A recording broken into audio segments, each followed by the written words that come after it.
Message for today. आज का संदेश क्या है? लेटिंग गो, स्ट्रक्चर एंड कंफर्ट टू।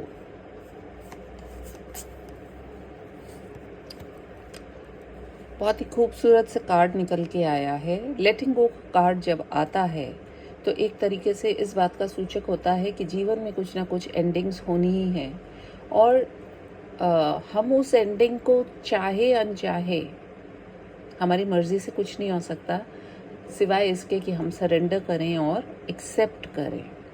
कहीं ना कहीं आप में से बहुत से लोगों के लिए ये जो फुल मून आ रहा है उस पर होगा ये कि आपको बहुत सारी ऐसे बिलीव्स हो सकते हैं, थॉट्स हो सकते हैं, कोई ऐसे पैटर्न्स हो सकते हैं जो आपको लेट गो करने पड़ेंगे। और लेट गो करने का मतलब ही सिर्फ ये होता है कि आप अपने स्वयं की सुख और शांति के लिए कुछ चीज़ों को एक्सेप्ट करिए।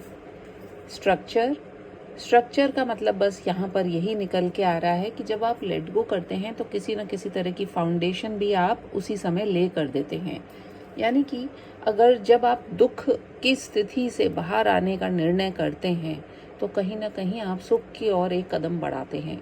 तो कहीं ना कहीं बहुत ज़रूरी है इस समय अपने जीवन को एक अलग दिशा देने की और अपनी सोच की दशा को भी बदलने की, बैलेंस करने की बात कर रहा है ये कार्ड।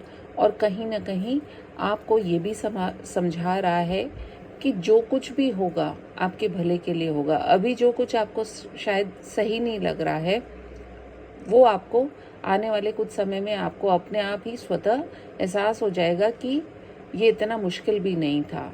और अक्सर होता ये है कि जिन बातों की, जिन पैटर्न्स की, जिन तरीकों की हमें आदत हो जाती है उनको छोड़ना भी तो आसान नहीं होता। तो कहीं ना कहीं जो भी आपकी हैबिट्स हैं, जो भी आपके जीवन के अंदर अब पर्पस उसका ख़त्म हो चुका है, उसको जाना ही होगा।